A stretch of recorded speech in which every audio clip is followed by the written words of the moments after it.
online and on your smart speaker. Red Rooster, craveable golden crunchy fried chicken. In store or delivery. Hit News Briefing. More help at hand for those affected by the New South Wales flood crisis. The Ukrainian president speaks at the Grammys and the humble koala to get a helping hand. Hi, it's Dan Flake here with your news briefing. The PM's given both barrels to Labor's economic policy while doing the rounds in Melbourne today. Scott Morrison claiming the opposition has nothing concrete planned should they get up at the polls, while the Prime Minister says when you look at how his government's gone during the pandemic compared to Labor's run during the global financial crisis, it's clear who's better at running the country. We have had to face an economic crisis 30 times worse than the global financial crisis that the Labor Party had to face, and we've got employment outcomes that are 50% better. Meantime, Anthony Albanese is refusing to buy into speculation surrounding the latest news poll, which has the party's primary vote still ahead, saying he'll worry about polling on polling day. The New South Wales Premier is visiting the state's northern rivers as the flood crisis continues. It's as Lismore continues the clean-up following a second hit of torrential weather. Don Perrottet says there's a lot to do.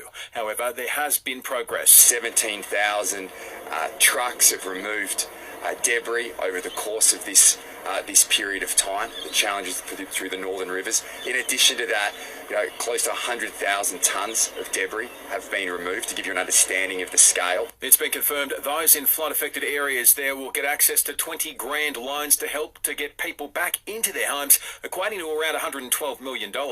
Meantime, the Queensland Premier is urging Canberra to start matching state funding being offered to those affected by the flood crisis.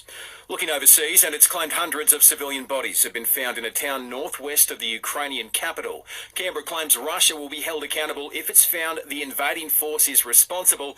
Meantime, Volodymyr Zelensky's addressed the audience at the Grammys with a moving speech, the Ukrainian president urging people to stay strong. We defend our freedom to live, to love, to sound.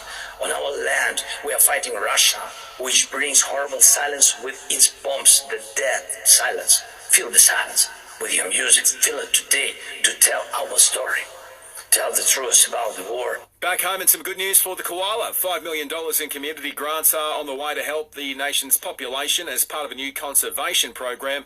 The project will hopefully aid in the recovery of nationally listed koala populations across the likes of Queensland, New South Wales and the ACT as a result. Searching great value, style, choice. Put Suzuki in your search and rediscover the journey. See Suzuki QLD for details. The Swans have confirmed Peter Ladhams will make his club debut this weekend against North Melbourne. Coach John Longmire is confirming Tom Hickey will also spend some time on the sidelines. Yeah, he's got a medial ligament strain, so at this stage we expect it to be about 6 weeks. To NRL, and tough going for Cowboys fullback Hamiso Tabuai-Fidow. He's out for as long as 3 weeks following a PCL tear he suffered in the club's loss to the Roosters.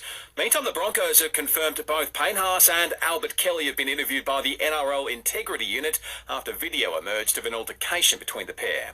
Australia's in the box seat to host not one but two Rugby World Cups. Rugby Australia revealing we're the preferred candidate to host the men's tournament in 2027 and the women's event in 2029. World Rugby will make a final decision next month in Dublin. And Tiger Woods is on the verge of making a miracle comeback to golf at the Masters this week. It comes just 13 months after Woods has suffered orthopedic leg injuries and been wiped from a car